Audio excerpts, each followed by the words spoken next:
when he gives his presentation. We have it up here at the very front. If anybody in the audience wants to sign up to speak once we're done, that's available.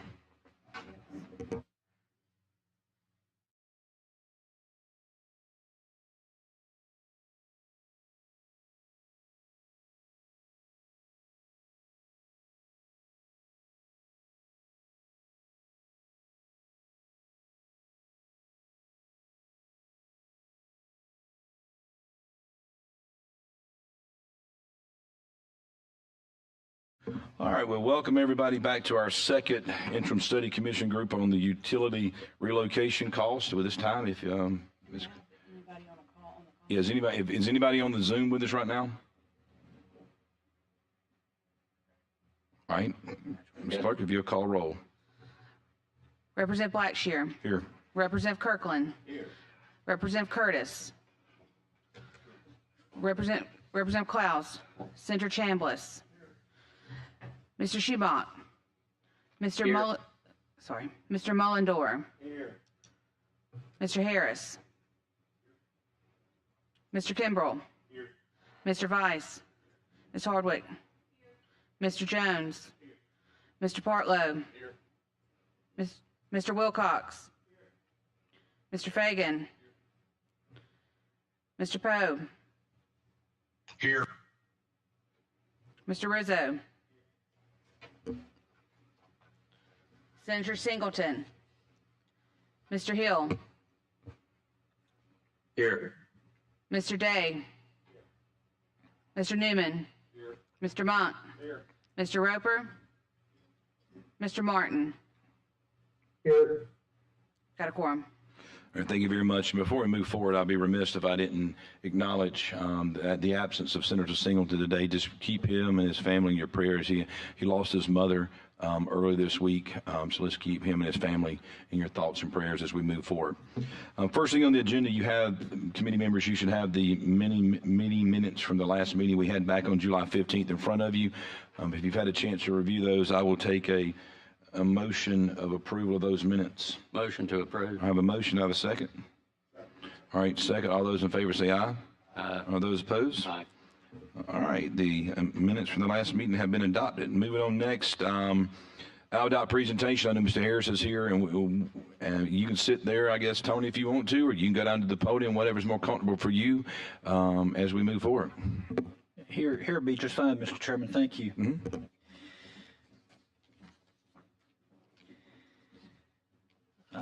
I'm Tony Harris, the Chief of Communications and Government Relations for the Department of Transportation.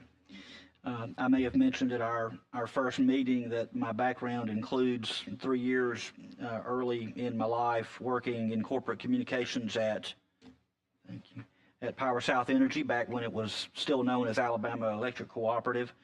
What I may not have mentioned, and I was telling Jeff Roper a few minutes ago, I had a summer job, 2 summers in college, at power plants over on the Tallapoosa River as part of the Alabama Power Company system. Best summer job you could have as a college kid.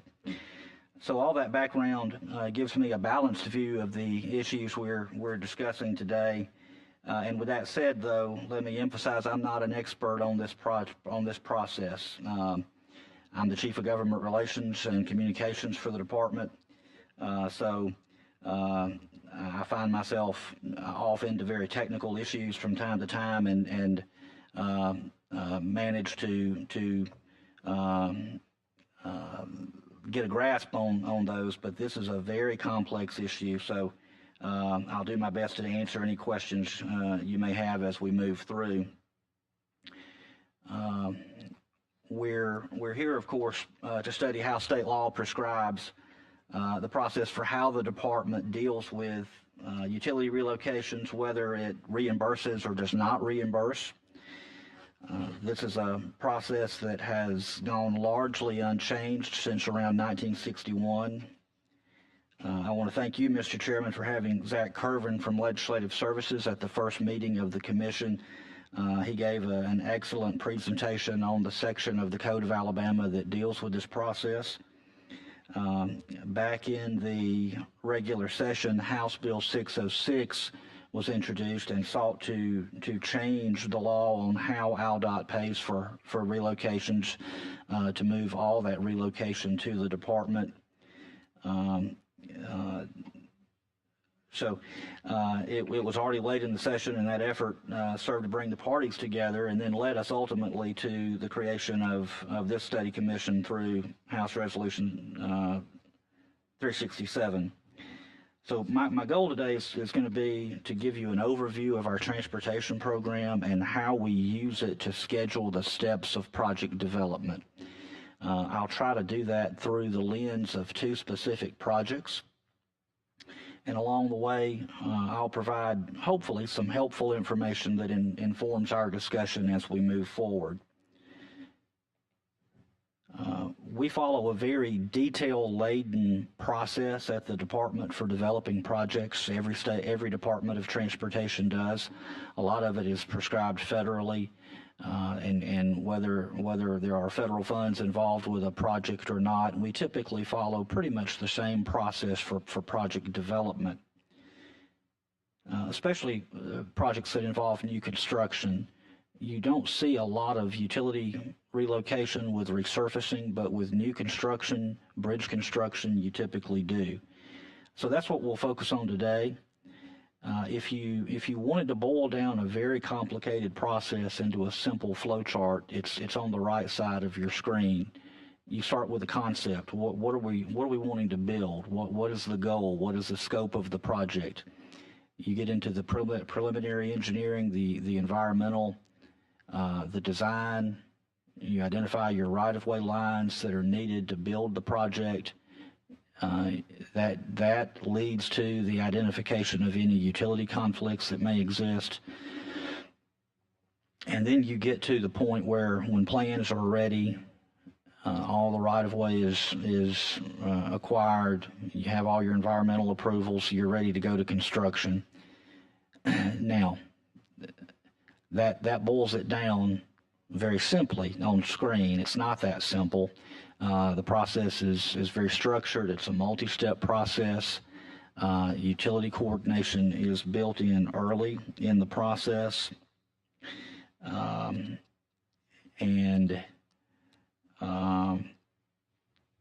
What I'll get into in just a moment is it will give you a better feel for how we go through that. The development of a construction process of a construction project is guided by a manual called the Guide for Developing Construction Plans. The engineers are gifted at naming things. So as I said, it's a very detail-laden process. This manual literally consists of about 100 sections, with each section being divided into separate numbered steps. So altogether, it's literally hundreds of steps that are involved in this process. Some steps may not apply to all projects, but overall, this guide provides the roadmap we follow for developing a project from concept to construction. One thing that struck me as I prepared today is how this manual, when you get into it, you begin seeing references to utilities and the utility coordination process early on, and those references continue throughout this guide and provide the framework of triggers for our coordination process, both internally and externally, with everyone who may be affected. Most of you have heard the term four-year plan. It's technically called the Statewide Transportation Improvement Program, sometimes called the Statewide Transportation Improvement Plan, but the federal terminology uses the word program. It's abbreviated as STIP. It's required by federal law that every state adopt a four-year program as a condition of receiving federal funds. In the Code of Alabama, in the section creating the Joint Transportation Committee and its responsibilities, the code refers to the STIP as being the long-range plan. And so you'll see references throughout the code where STIP or long-range plan are used, and they're interchangeable terms. If you look down at the bottom at the snapshot, it comes from the actual STIP. You can access this thing on the ALDOT website, and when you do, you go to a dashboard where you can search by county, by type of project, by part of the state. And so what I've done, I've identified one project. If you look over in the left side of the screen, you see that this STIP,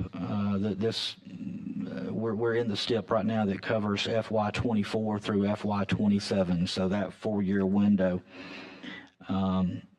And if you look over on the right side, you see that this is a snapshot of Choctaw County, and this identifies a bridge replacement project on Highway 84 over the Tombigbee River. It's a pretty significant bridge for us. Our current estimate is nearly $40 million. We're showing it at 37 right now, but I suspect that will increase with a little bit of time.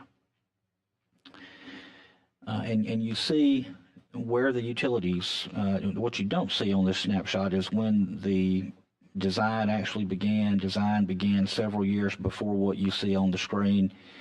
We began the utility coordination process in FY24, and we anticipate going to bid in FY26, I believe.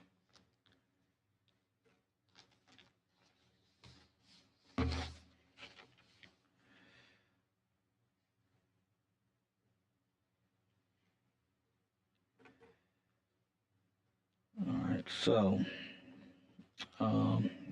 this project is in Senator Singleton's district. So let's look at two projects, and we'll walk through how we string this process together. First, we'll look at the widening of Highway 52 in Geneva County in the district of Senator Chastain and Representative Sorrells.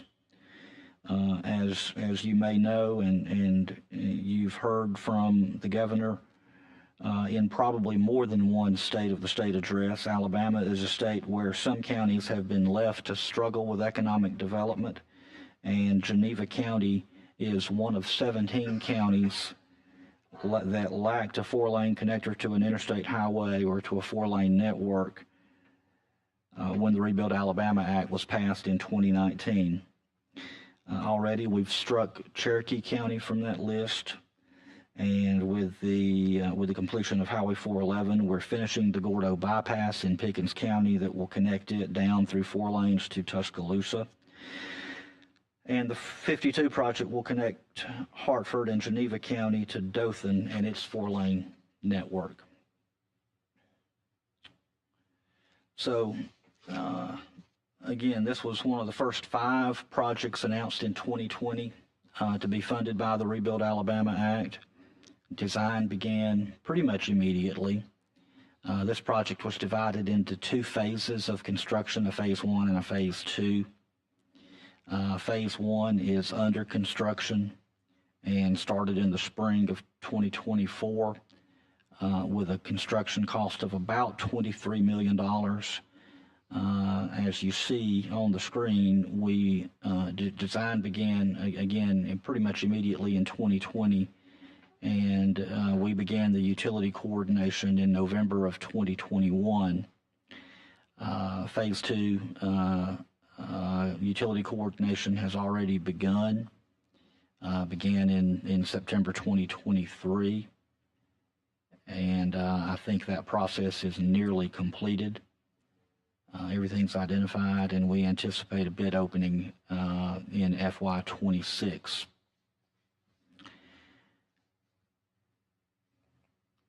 Again, as I mentioned, utility relocation for phase 1, we're deep into construction now, is completed. Phase 2 utility coordination is nearly complete.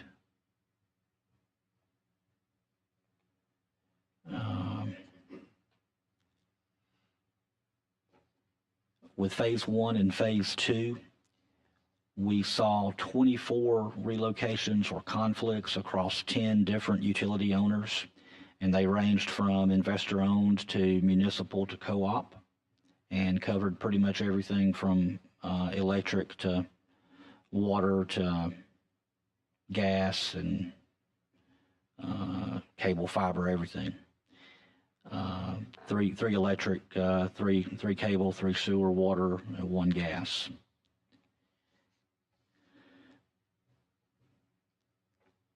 Let's look at Highway 14 in Elmore County, project that is in the district of Senator Chambliss, and is right on the border between Representative Starnes on the Autauga side and Representative Stubbs in Elmore County, the old House District 31.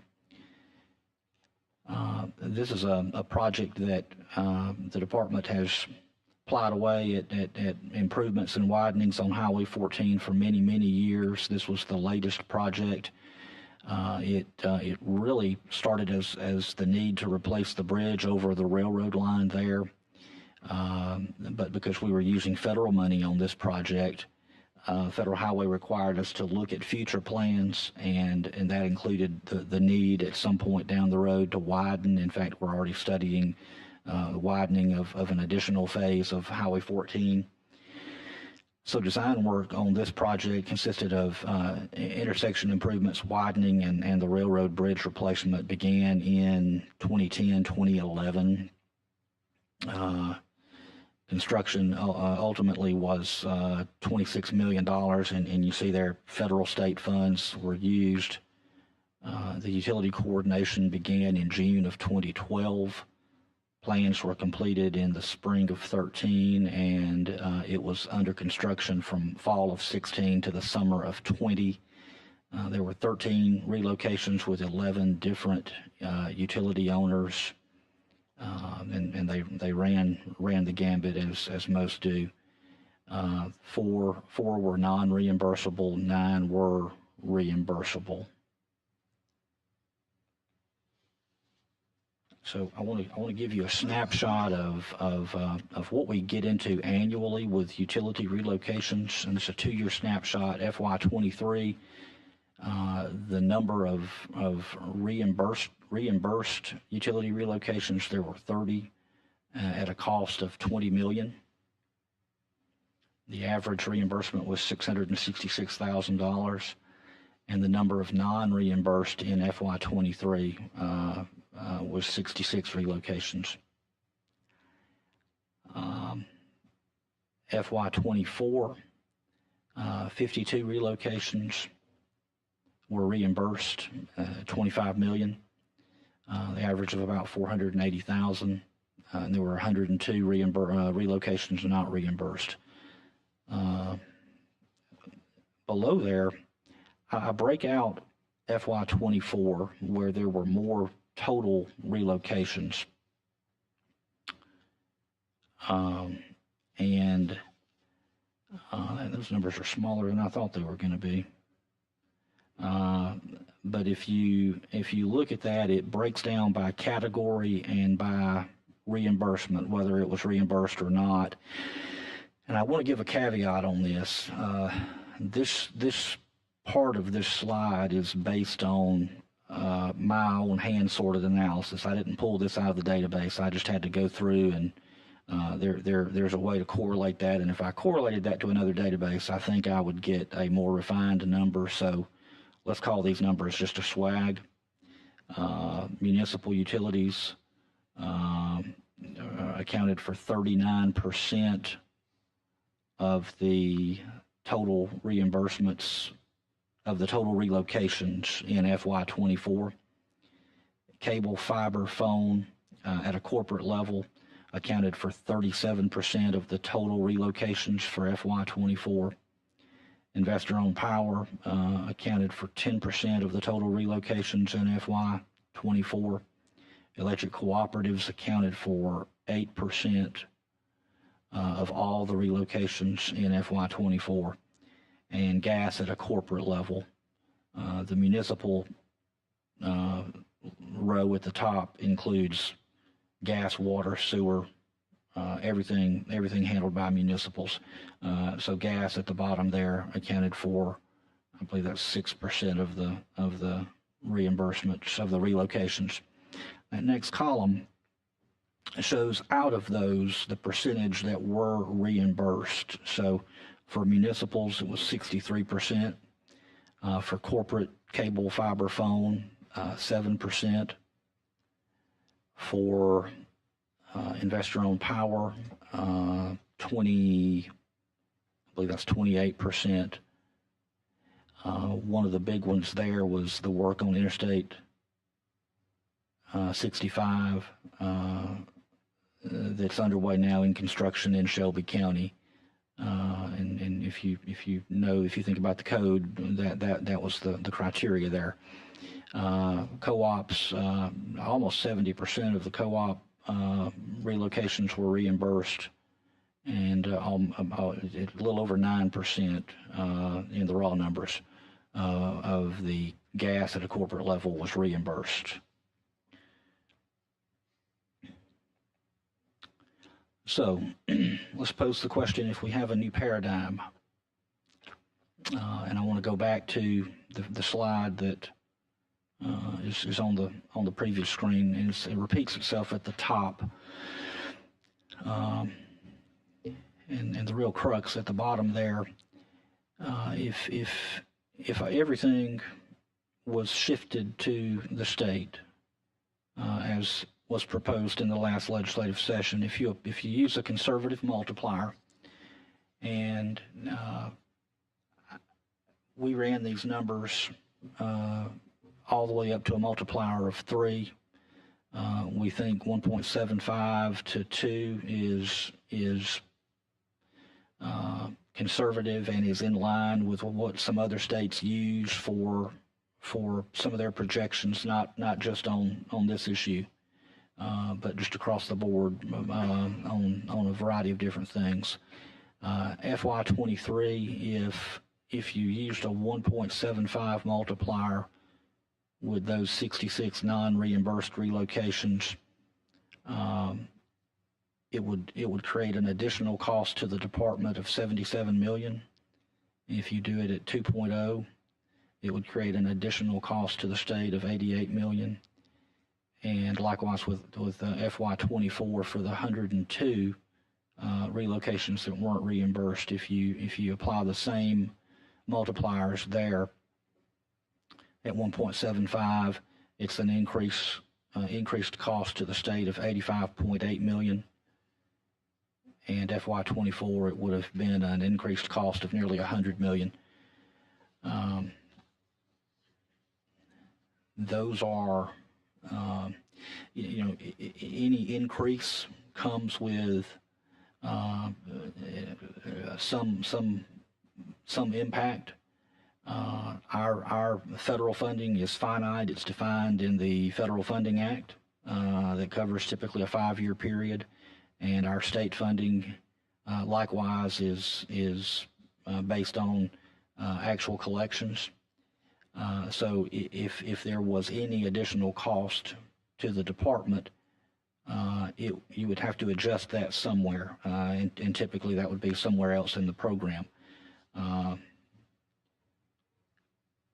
So with that, Mr. Chairman, I hope that gives a good picture of how we walk through project development and the utility coordination process.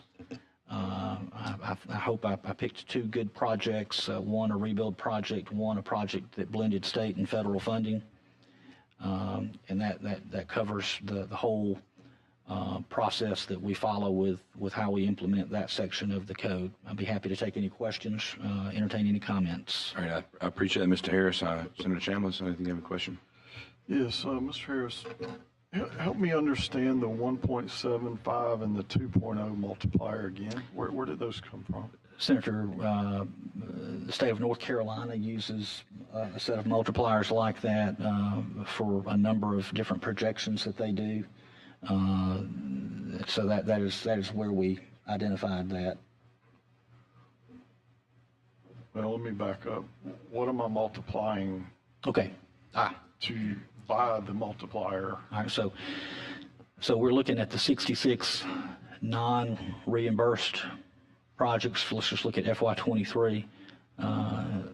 66 at an average reimbursement cost of $666,000. Typically, those that are not reimbursed are going to be larger utilities. And that reflects the trigger point in the law for what's reimbursed and what's not. So you go 66 times 666,000, and then you apply a 1.75 multiplier to it, or a 2.0 multiplier to it. Okay, so It you're was the- taking the average. Yes, And that's those that are reimbursed are usually going to be a smaller, in my world, water, maybe a 6-inch or smaller pipe. But if it's a larger municipality that's not reimbursed, it's probably a 12, 20, 24. So that's where the multiplier is. Those are typically larger projects, typically either on the large public utility side or the investor-owned side, and would typically be, we would think, because we don't see that data, but we would think they would be larger, hence the multiplier. Yeah, and a straight average would give you a very low number, and It would. you would have problems. All right, that was going to be one of my questions with that, because quick math on all that is an additional $93 million. If you took the total projects, the 96 for fiscal year 23, the 154 projects for 24, 45 million reimbursed. You calculate that all the way out by the averages, gives you a little over 138 million, leaving a delta of 93 million. So I appreciate Senator Chandler's asking that question. So there's no multipliers or anything on the actual. So we're actually comparing multipliers to actuals, Right. which automatically is going to inflate the numbers. Right, because the department doesn't know what the cost was of those non-reimbursed, but we have to assume, experience tells us that they typically, at least most of them, would be larger, hence the conservative multiplier. Okay, so I got a couple of questions, and does anybody else on the committee have one? I don't want to hog the questions. Anybody got a question?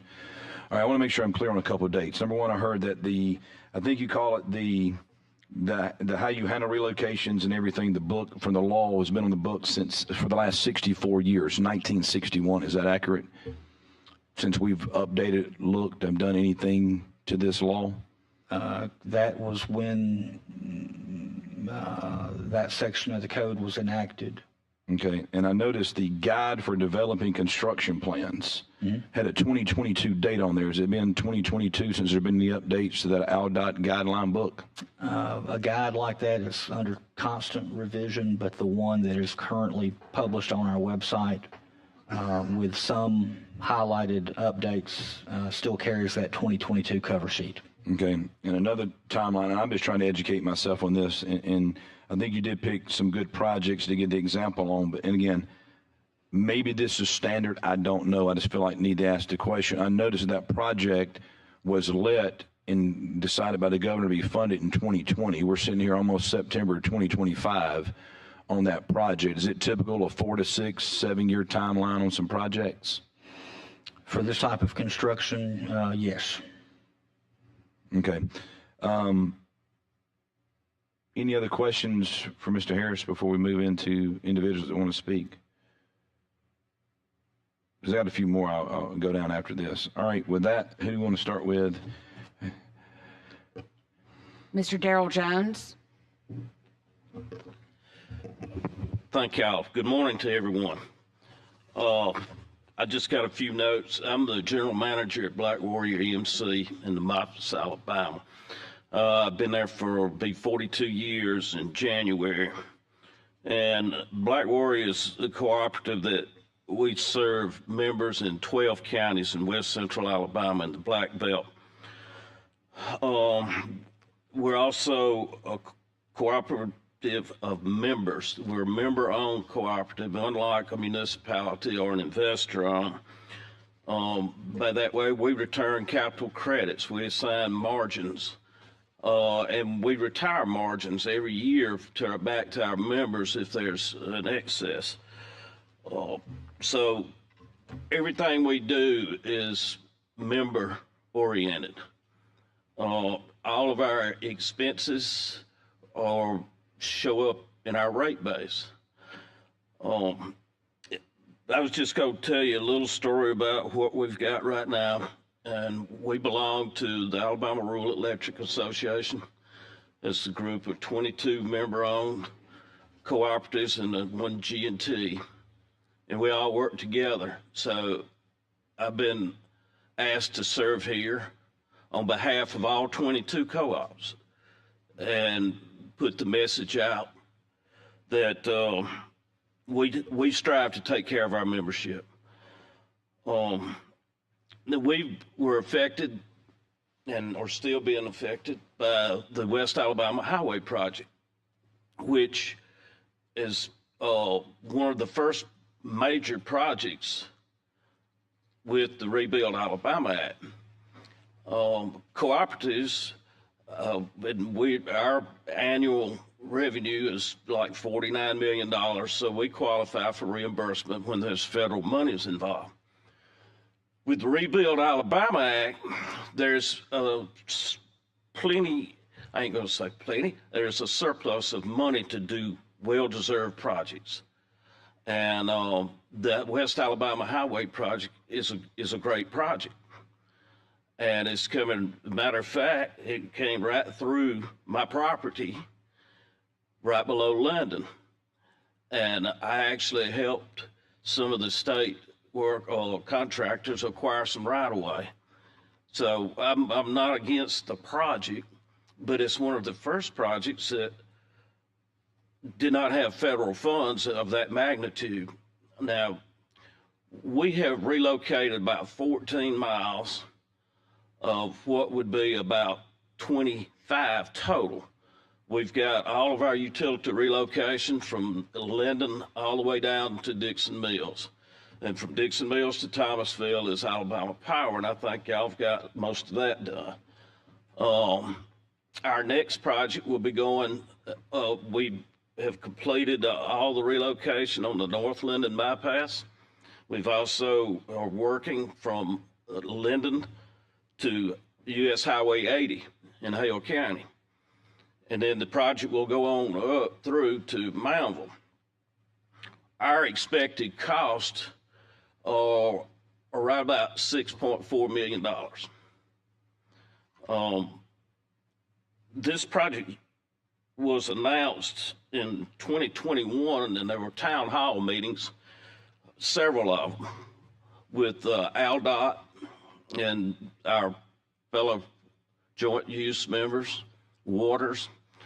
And at the beginning, it was explained at these town hall meetings that there would be zero reimbursement for anybody. Even though the Rebuild Alabama Act includes, under item 4, it said all costs and expenses incidental thereto, the cost of locating, surveying, and mapping, development of engineering plans and specifications, resurface and restoration and rehabilitation, acquisition of right-of-ways, utility relocation, and improvements which directly facilitate control traffic flow, including grade separation intersections, and so forth. Well, we immediately went to our trade organization, AREA, and we're like, this is going to affect everybody if we don't take some kind of action to get a clearer explanation of why there's not up for reimbursement.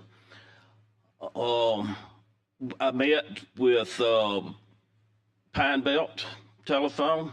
Mr. Nettles is a friend of mine, and we discussed it. And the South Marengo Water Association, the City of Linden Water, and the Hale County Water, they're like, we'll be bankrupt. We can't do it. And so in February of 22, our trade organization arranged a meeting with the governor's chief of staff and several dignitaries to discuss this. And at the end of that meeting, they said, let's see what we can do. Let's work through this. And we've had a lot of correspondence with it. And those entities that I mentioned, the water systems and Pine Belt, were all granted variances of pauper status to where the state would pay for the relocation. AlDOT traveled down to our office later on and said, well, even though it says that in the Rebuild Alabama Act, it doesn't mandate it. It said they're eligible. And that's true. That's another reason that we're studying that, is to see. But they agreed to work with us on a variance. So there's a percentage that we're being reimbursed. But there's also a cap of $4 million that they would reimburse us regardless. I think it's down to 4 right now. And we're cash flowing this project. Now, this project is probably, it's a little bit further behind. There was a lot of talk about how fast this was going to go. And there are 13 segments in this project. Now, we don't have relocation in all segments. But we were asked to hire contractors to put in each segment that we were involved in. And we told them we can't cash flow this like that. And so far it's worked out real well. Everybody's realized it's about 1.5 years behind. We've had that section of line I mentioned below Linden has been relocated for some of it 1.5 years. And that project has not been let yet. It looks like it got moved. I think that section I'm talking about was supposed to be let in June of 24. I think it's up for September of 25 now. But I say all that just to say this. What we've done is we've had to move a power line. When you relocate a power line, you've got to keep the power on. So we have to build a brand new line on the backside of the newly acquired right-of-way. And there's not a chance in the world that we're going to be able to get any right-of-way from a landowner once they've had to give it up for a road project. So we have to sit back there. Well, since we're the first ones that go in to make room, we have to clear the right-of-way. We have to do erosion control, things that are out of our purview, so we have to contract that too. And now, the reason that we're hesitant, even if we could afford it, to put contractors everywhere, we have taken a tie line, a major with big wire, heavy. We've moved it on the backside of a right-of-way. There's trees between our power line now and the existing roadway, and it's almost inaccessible at this point, because once they move in, they'll clear the rest of the trees and they'll do the grade and cut and fill, but we don't know what it's going to end up with. And our members depend on us being able to get to that line.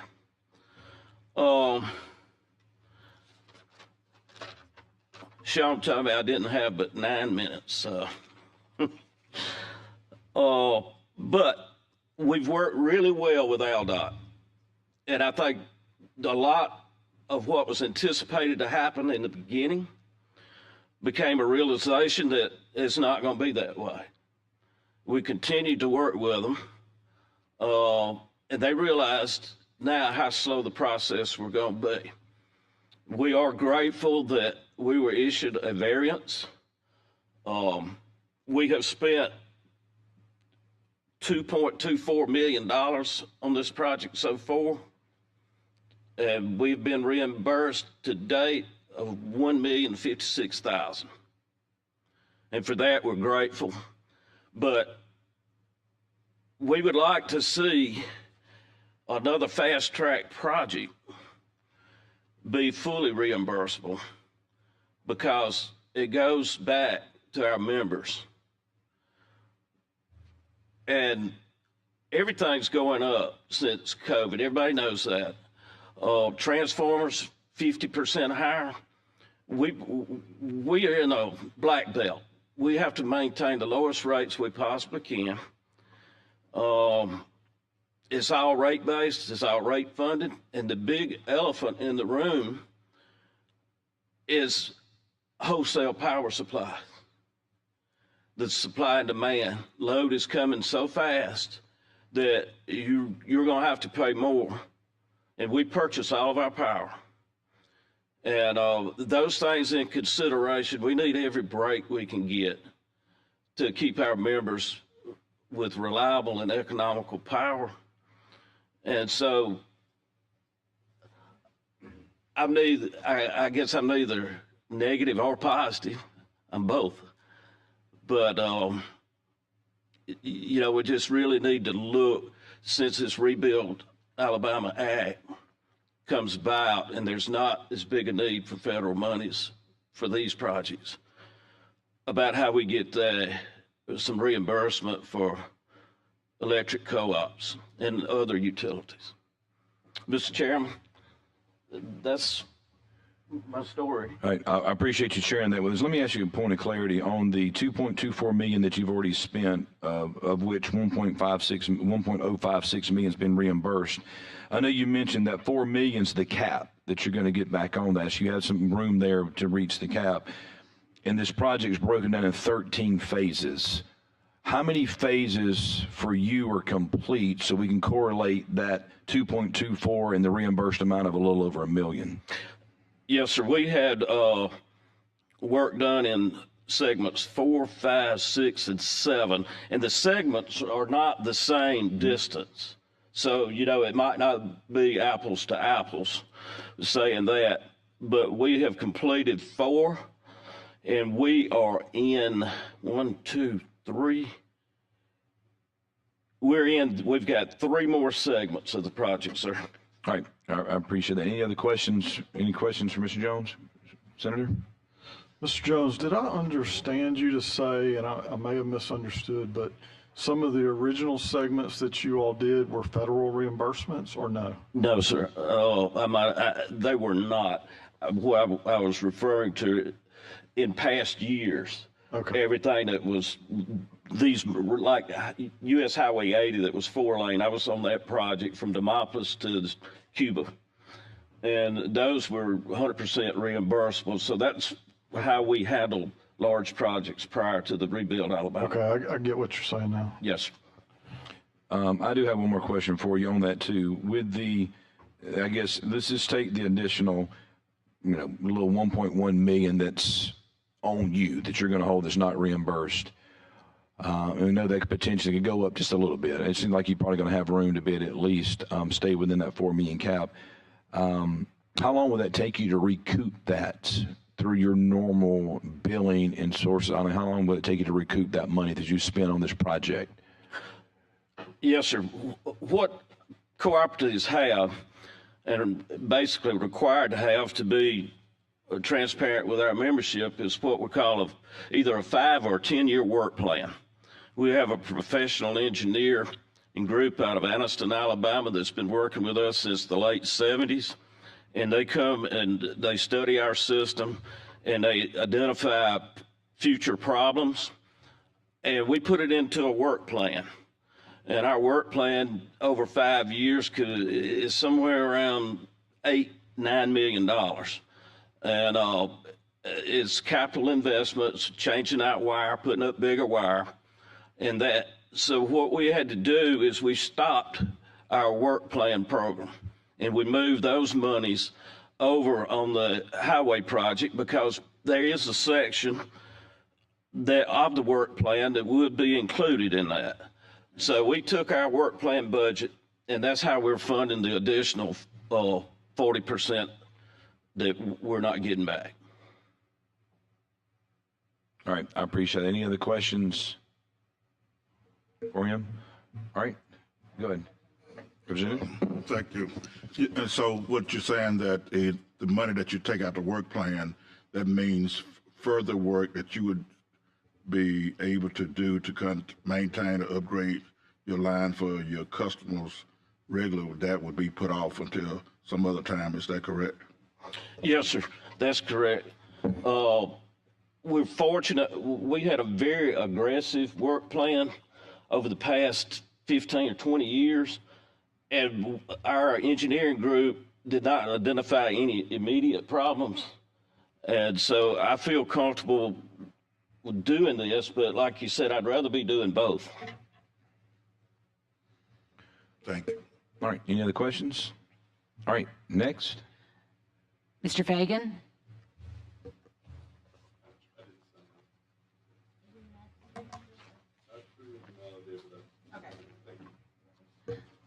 Taylor Weiss?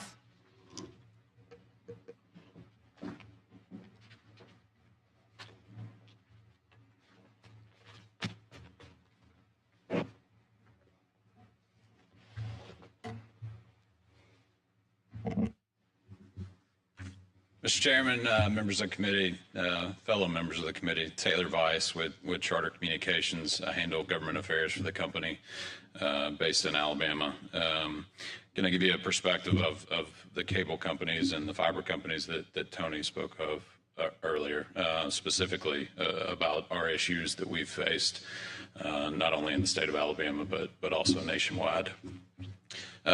Saw the fine folks from ADECA in the room and want to talk about them a little bit. Alabama's been a national leader in broadband expansion. Over the last, call it 7 years, we've spent or allotted over $500 million in federal subsidy and state subsidy to go towards broadband expansion across the state. That's a task that these guys partner with ISPs on. It's a invaluable effort that has brought service to over 100,000 new households that had no service prior to that money being spent in those areas. In those rural areas of the state, those projects are built on the slimmest margins. The reason that those folks didn't have broadband in the first place was because companies like mine and others weren't able to meet that return on investment to serve those folks. And so state subsidy, federal subsidy has met that margin to allow ISPs to go build to those areas. Those margins are slim. Unanticipated relocation costs, obviously, like Tony spoke of earlier, when providers are forced to move those facilities, those threaten those projects' viabilities on a long-term basis. Again, those are on the thinnest of margins, barely making a dollar in a reasonable time frame, and here comes a relocation that adds significant cost to that overall project. It's not just an Alabama issue. Nationwide, in 2025, up to this point, my company has seen over 1,000 relocation projects across the country, totaling more than $50 million. Some reimbursed, many of them not. Alabama stands alone as the only state in the country that ties the responsibility for line relocation costs to a company's overall income. Spoke about earlier, Tony threw the point up on the board that spoke of 37% of cable and fiber relocation costs were a part of the overall projects, yet 7% were reimbursed. Why is that? It's because Alabama has a income threshold of $250 million, whether you get reimbursed or not. This one-of-a-kind policy unfairly penalizes larger utility providers by saddling them with the excessive relocation expenses, while smaller utilities are eligible for relocation costs. That might be all fair and good in a power space or a water space or a gas space where you have essentially no competitors. But in our business, we're in a competitive business in which we have competitors in these scenarios that are not only competing for our best customers, but also getting reimbursed on those projects. Some specific examples in Alabama. Tony mentioned Geneva County. Geneva County, the road from Hartford to Dothan is a great example. Luckily, we're kind of behind that project in our build in Geneva County, but our federal build combined with our state build in Geneva County is bringing broadband to over 7,000 homes and businesses that previously did not have service.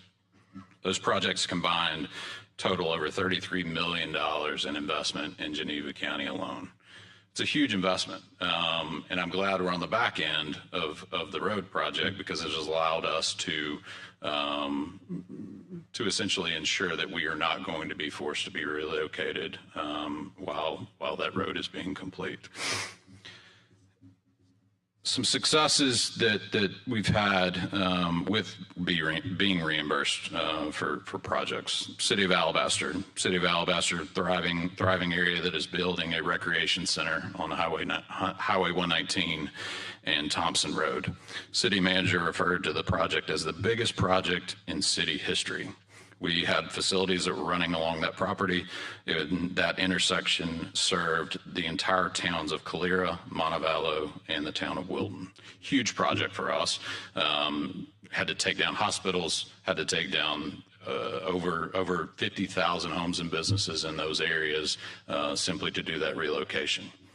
In that scenario, the City of Alabaster reimbursed us for that relocation. It's $150,000. We took care of it in 2 nights and we moved on. It was a great example of it. City of Asheville. City of Asheville is doing a streetscape project, trying to make their downtown and courthouse look more appeasing. The corner of 5th Street and 6th Avenue, there was a pole relocation where those poles were gone, were taken from aerial poles to underground poles. City of Asheville cut us a check. We moved on. Some examples that we have not been reimbursed. Tony spoke of the Geneva County project, but there's also another Geneva County project that is west of Sampson, and it's a roundabout. It's at the corner of State Route 52 and State Route 153 at the intersection of County Road 5.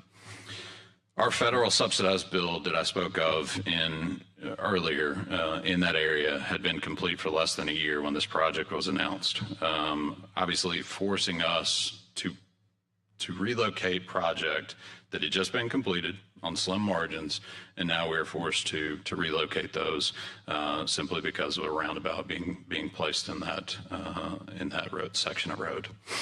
Jefferson County, not too far from where I live, on the corner of Highway 150 and Morgan Road, widening of that project. Significant project, going to eliminate a lot of congestion in that area, but widening of that road impacting the right-of-way and the pole line today has significant costs, not only to us, but to other utility providers.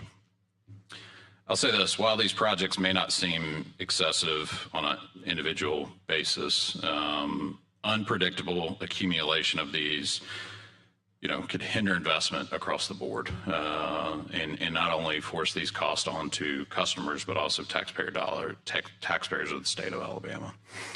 We believe that better processes can be put in place to involve utilities, speed relocations up, and address the concerns of unpredictability. I'll give you an example of Florida. Florida recently took this issue on head on. They passed a law this last year that gave providers the predictability, provided reimbursements, and ensured investments aren't flipped upside down by unanticipated relocation costs. I appreciate being on this task force with y'all, and certainly working towards a solution to this problem. I'd be glad to answer any questions y'all may have. Good. Yes, sir. You mentioned Alabama's the only state that looked at revenue as part of this equation. What do other states use? So it depends. Money's not usually in the scenario. In fact, it's never.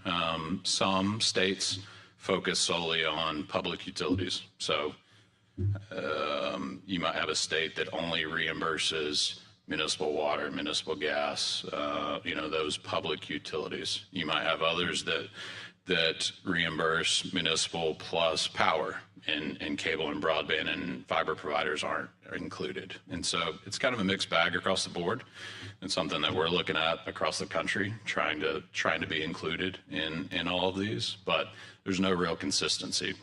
I will say the consistency, though, is nobody else has a $250 million threshold. Got it. Thank you. All right. Any other questions? Perfect. All right, thank you. Mr. Sheldon Day? Yes, sir. Thank you so much. Thank you, Mr. Chairman, and legislators, senators, committee members, and guests. Appreciate the opportunity. As a longtime mayor, I'm on the board of directors for the League of Municipalities, and the items I bring up are primarily going to be municipal concerns or questions that have been raised to me through the League of Municipalities. Just general thoughts from a lot of our members. They feel all municipally owned utilities should be considered for relocation funding assistance, whether it's water, sewer, power, fiber, as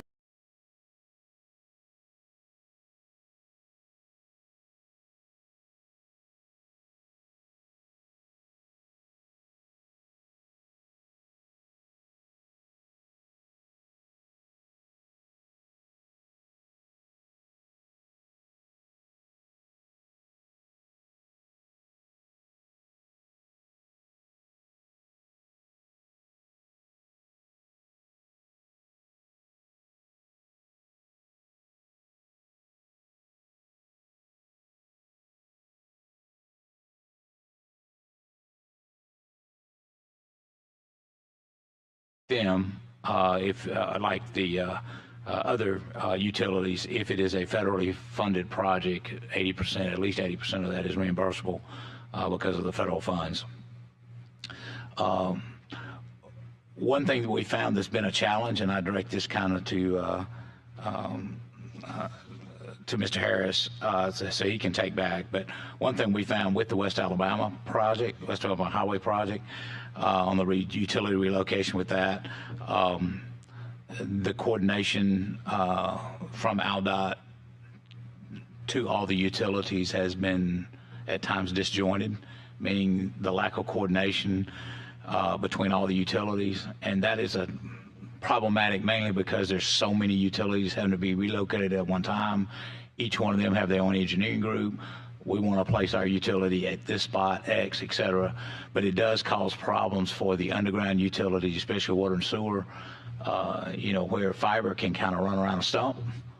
A sewer line can't, or a water line can't, so they need to have priorities. So we think there needs to be a sequencing and a method of relocation. One thing that we ran into problem with is we feel like there needs to be a penalty to some utilities if there's one utility that's holding up the project. I'll give you an example. Any power pole out there may have as many as 4 different utilities on it: cable, AT&T, or phone, power, etc. Everybody else may get off that pole except for one. That pole may be in the way of the water line being able to be put in, and they're ready to move forward, but yet those other utilities haven't moved yet. They haven't met their deadline. There needs to be we feel like there needs to be, and this is something we experienced directly in this project, we feel like there needs to be some type of penalty or some type of way to force that other utility to get it done. So sequencing of sequencing of the utilities, making sure that there's a proper sequencing, so that, because typically the fiber goes on top of the water and sewer lines, but if they put the fiber in first, naturally the water and sewer are going to have a much harder time trying to do their job.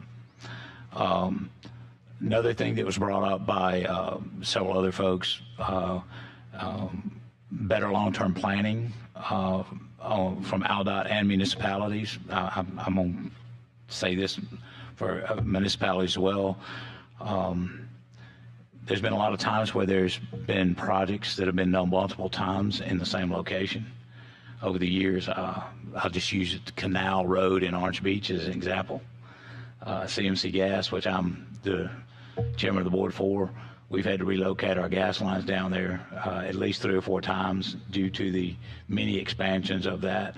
I know you can't foresee 20 years down the road about what's going to happen, but we need to look at more long-term planning, because even though that utility relocation cost was covered by the federal funding and that they received for that, the 80% federal funding, you're still using valuable dollars that could be used for other projects because you're duplicating the number of times you're having to relocate that line because we didn't plan it didn't plan as effectively as it could have. So I'd like for us to, other folks have asked that we look at that as well.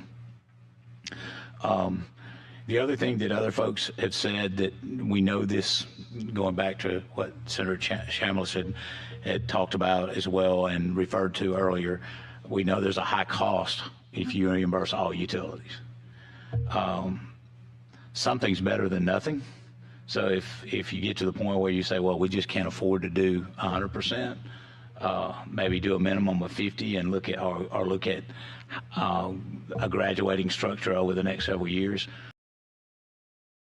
where you're at least giving something and helping some of these other utilities who are not getting the reimbursement to give that opportunity to at least get some reimbursement rather than nothing. So those are the items that I was asked to bring.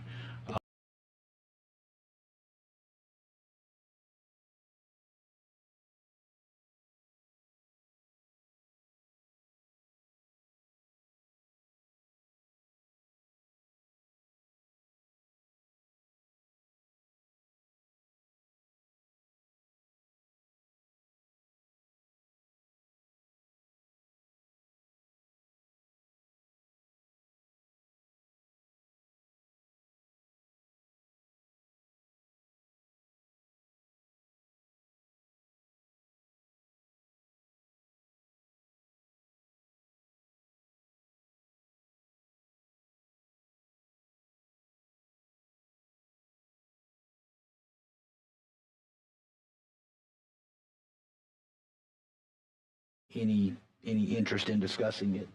All right, thank you. I want to make sure a point of clarity too. I know Mr. Vice mentioned the $250 million, which is in the current statute. We tried to run and we had a meeting. The word that we got back from ALDOT was that was a federal mandate, and we were able to track that down, and that's not accurate. So it is $250 million is truly unique and specific to the state of Alabama with that amount that's out there. And if that amount's been in, I'm assuming since 1961 as well too, inflation's been, it's drastically changed over that same time frame over those last several years with that as well too. It is, Mr. Chairman, that section of the code had been in place for so long that there was some confusion about its origin. You are right that when we dug deeper into it, it was not a federal requirement that there be a dollar threshold in the law. It was rather that every state is required to address it some way in the law. That is how it was chosen to be addressed in the 60s after the advent of the interstate highway construction era, and it started at a lower dollar amount. It has been revised several times over the years to the $250 million threshold in, I believe, 2010 or 2011. Do we, and this may be an answer anybody on the committee can ask, I'm just curious, do we have an idea of total reimbursement cost that will go into just the West Alabama project? I'm just curious on that because that's almost a cost that's being told to people, you will eat this cost and you will move this for this project. And again, I completely understand the overall reason for the project. I'm just wondering, do we know what a total reimbursement cost looks like? I don't at this time, but we can look at that. I don't know that it's a figure we can put our finger on unless, it's easy for us to put our finger on the reimbursed cost. Those are known. I think the example that Black Warrior gave of what their projected outlay is gives some benchmark. And he pointed out that there are times where we do go in and look at the bottom line for those we are impacting, and we do find ways to assist with those relocations because the last thing we want to do is to cause any company to become insolvent.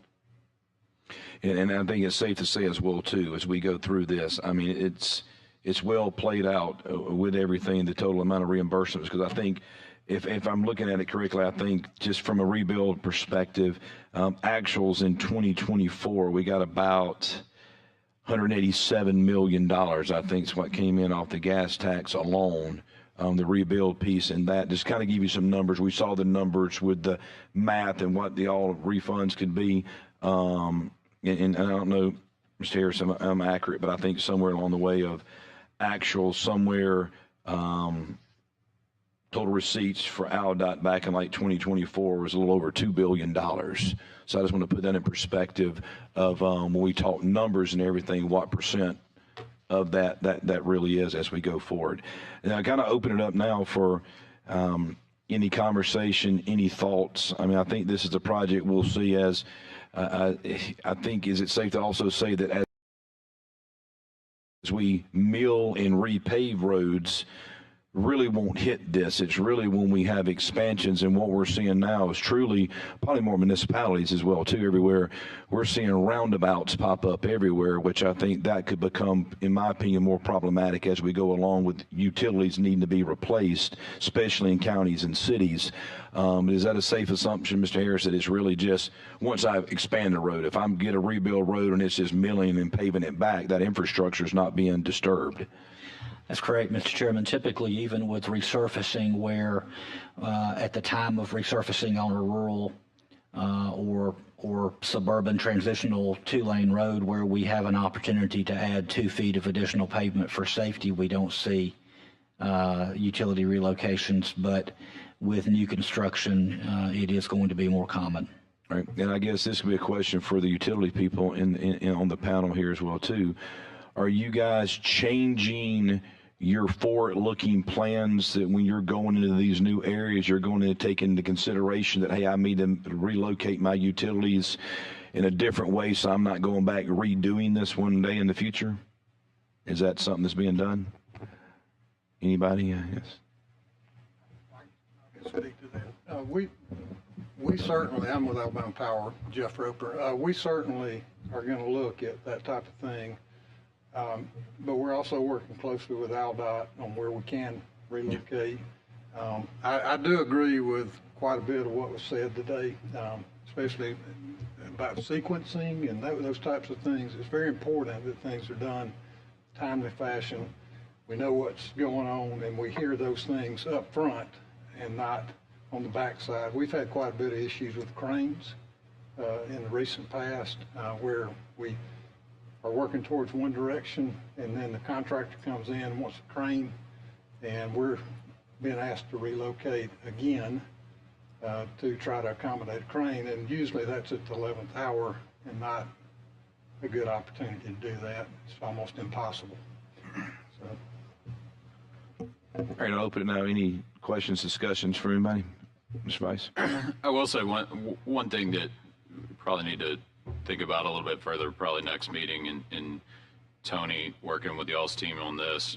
You know, these ADECA projects, these state-funded projects, these federal projects have timelines that are coming near. And you know, Tony, if you know a project we are not able to get in a right of way because that right of way is going to be adjusted in 2 years from now or whatever it may be, that could cause problems with a timing perspective of getting these projects done before federal deadlines. So we just need to work through those as they come up, but that's a bogey out there that certainly we need to think of.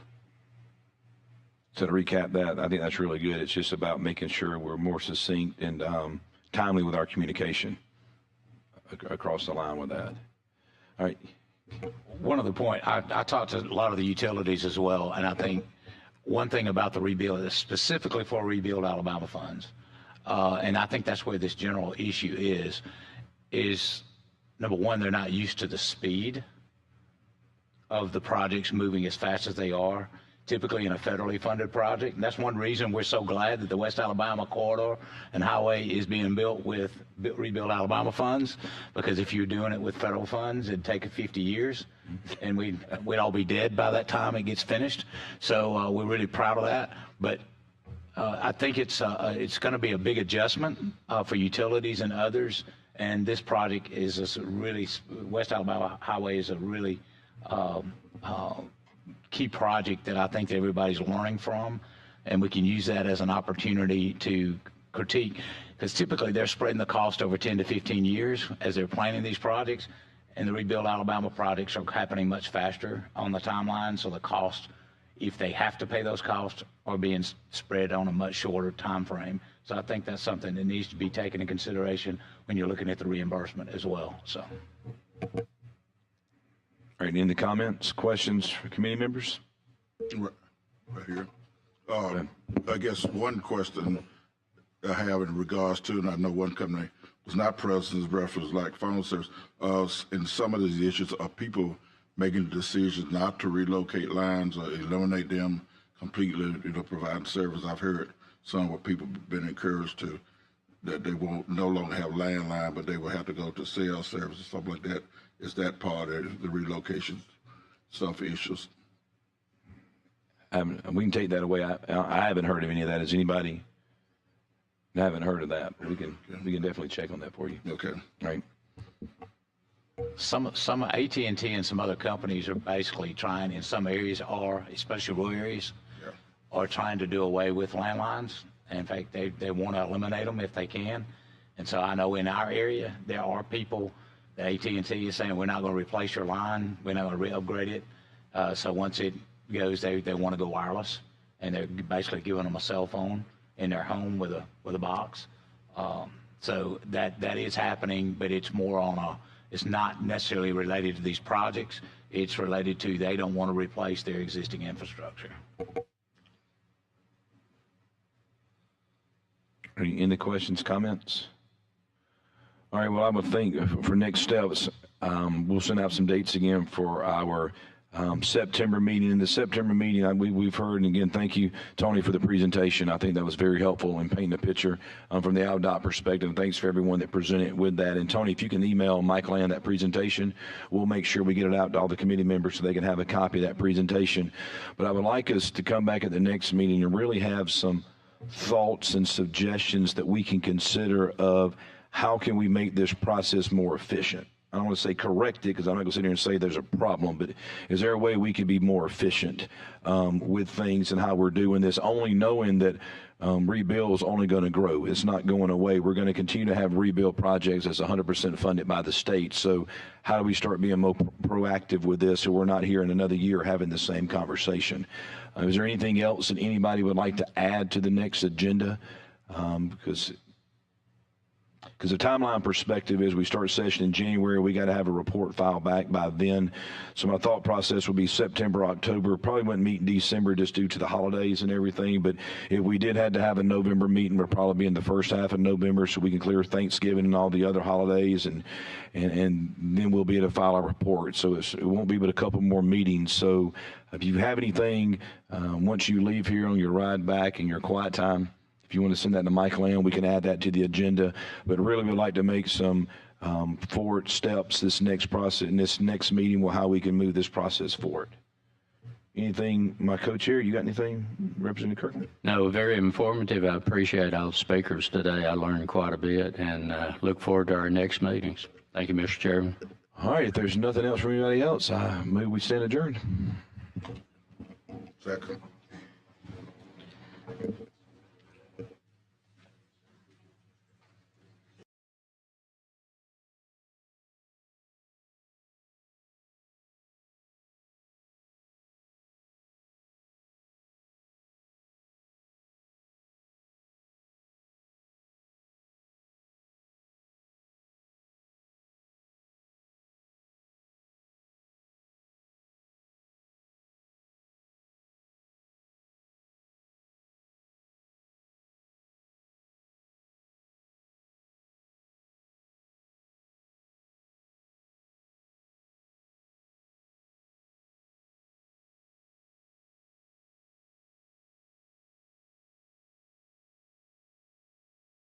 All right, if there's nothing else from anybody else, I move we stand adjourned.